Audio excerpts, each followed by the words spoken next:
Muslim ಸಮುದಾಯಕ್ಕೆ ಸರ್ಕಾರದಿಂದ gift ಬಂದಿದೆ. ಮುಸ್ಲಿಂ ಕಾಲೋನಿಗಳ ಅಭಿವೃದ್ಧಿಗೆ ಅನುದಾನ ಬಿಡುಗಡೆಯಾಗಿದೆ. ಮುಸ್ಲಿಂ ಸಮುದಾಯಕ್ಕೆ ಸರ್ಕಾರದಿಂದ ಗಿಫ್ಟ್ ಅನೌನ್ಸ್ ಆಗಿರೋದು. ಮುಸ್ಲಿಂ ಕಾಲೋನಿಗಳ ಅಭಿವೃದ್ಧಿಯನ್ನ ಗಮನದಲ್ಲಿಟ್ಟುಕೊಂಡು ಅನುದಾನ ಬಿಡುಗಡೆ ಮಾಡಿದ್ದಾರೆ.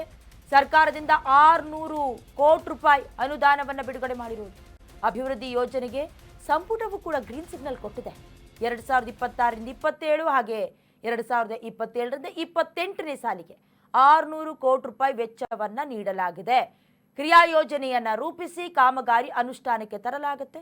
ಸಂಪುಟ ಸಭೆಯಾದ ನಂತರದಲ್ಲಿ ಸಚಿವ ಎಚ್ ಕೆ ಪಾಟೀಲ್ ಹೇಳಿಕೆಯನ್ನು ಕೊಟ್ಟಿದ್ದಾರೆ. ಮತ್ತೆ ಮುಸ್ಲಿಂ ಸಮುದಾಯದ ಓಲೈಕೆ ಮಾಡುವ ಕೆಲಸ ಮಾಡಲಾಗ್ತಿದೆಯಾ ಅನ್ನೋದು ಸಾರ್ವಜನಿಕ ವಲಯದಲ್ಲಿ ಅಫ್ಕೋರ್ಸ್ ಸುಳಿದಾಡುವ ಪ್ರಶ್ನೆ. ಯಾಕಂದ್ರೆ ಈಗಾಗಲೇ ಬಾಗಲಕೋಟೆ ಸೇರಿದಂತೆ ದಾವಣಗೆರೆಯಲ್ಲೂ ಕೂಡ ಅಲ್ಪಸಂಖ್ಯಾತರು ಪ್ರಮುಖವಾಗಿ ಮುಸ್ಲಿಂ ಸಮುದಾಯವನ್ನ ಕೈ ಬಿಡಲಾಗಿದೆ ಅನ್ನುವಂಥ ವಿಚಾರ ಬಹಳ ದೊಡ್ಡ ಮಟ್ಟಿಗೆ ಸದ್ದಾಗಿತ್ತು.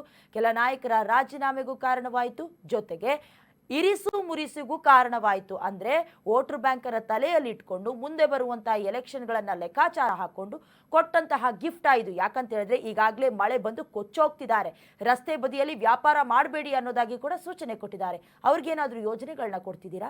ಅಥವಾ ಈಗಾಗಲೇ ಕೆಲವೊಂದಷ್ಟು ಈ ಶಿವಾಜಿನಗರ, ಪುಲಕೇಶಿ ನಗರದ ಕಡೆ ಹೋದರೆ ಬಹಳ ಹತ್ರ ಮನೆ, ಒಬ್ಬರ ಮನೆಯಿಂದ ಮತ್ತೊಬ್ಬರ ಮನೆಗೆ ನೀರು ಹರ್ಕೊಂಡು ಹೋಗುತ್ತೆ. ಅದನ್ನು ಕ್ಲೀನ್ ಮಾಡುವಂಥ ಕೆಲಸ ಅಥವಾ ಅವ್ರನ್ನ ಸ್ಥಳಾಂತರ ಮಾಡೋದು ಅಥವಾ ಅವ್ರಿಗೊಂದು ಪ್ರಾಪರ್ ಆಗಿರುವಂಥ ಜಾಗವನ್ನು ಕೊಡೋ ಕೆಲಸನ ಮಾಡ್ತಿದ್ದಾರಾ?